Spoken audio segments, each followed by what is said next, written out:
नमस्ते विद्यार्थी मैत्रिणींनो, आज आपण मौर्यकालीन भारत हा पाठ पाहणार आहोत. त्यामध्ये आपण पहिल्या भागामध्ये पाहिलं होतं की सम्राट अशोक याचे कार्य, आणि आता त्या पाहणार आहोत कलिंगचे युद्ध. कलिंगच्या युद्धातील रक्तपात पाहून अशोकाने पुन्हा कधीही युद्ध न करण्याचा निर्णय घेतला. सत्य, अहिंसा, इतरांप्रती दया आणि क्षमावृत्ती हे गुण त्याच्या दृष्टीने महत्त्वाचे होते.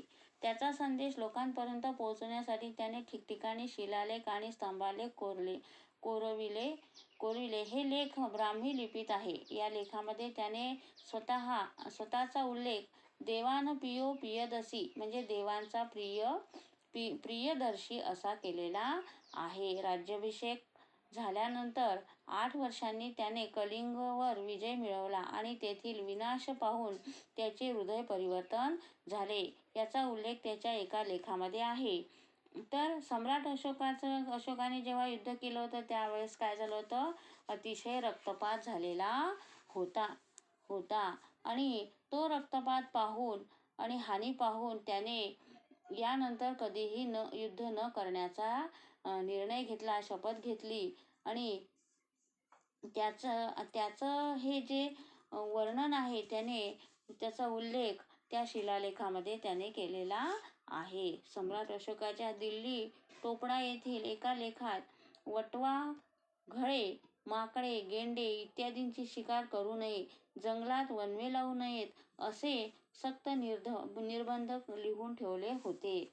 म्हणजे कोणत्याच म्हणजे मनुष्यहानी तर नाहीच, पण जे जंगली जनावर आहे तर त्यांची सुद्धा शिकार करू नये, त्यांना सुद्धा मारू नये असं त्यानं सक्त निर्बंध त्याच्या काळामध्ये लावलेले होते. अशोकाचे धर्मप्रसाराचे कार्य. अशोकाने स्वतः बौद्ध धर्माचा स्वीकार केला होता.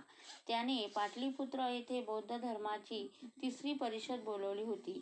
बौद्ध धर्माचा प्रसारासाठी अशोकाने आपला मुलगा महेंद्र आणि मुलगी संघमित्रा यांना श्रीलंकेस पाठवलेले होते. आणि अशोकाने काय केलं होतं, स्वतः बौद्ध धर्माचा प्रसार केलेला होता आणि त्याने पाटलीपुत्र या ठिकाणी बौद्ध धर्माची 3री धम्मपरिषद बोलवलेली होती. आणि त्याने आपला स्वतःचा मुलगा महेंद्र आणि मुलगी संघमित्रा यांना बौद्ध धर्माचा प्रसार करण्यासाठी कुठे पाठवलेलं होतं, श्रीलंकेला पाठवलेले होते. आग्नेय आणि मध्य आशिया येथील देशांमध्ये त्याने धर्मप्रसारासाठी बौद्ध भिक्खूंना पाठवले होते. आणि आशिया आणि मध्य आशिया या ठिकाणी, आग्नेय आशिया आणि मध्य आशिया या ठिकाणी त्याने कोणाला पाठवलं होतं, तर बौद्ध भिक्खू जे असतात त्यांना त्याने पाठवलेलं होतं. त्याने अनेक स्तूप आणि विहार सुद्धा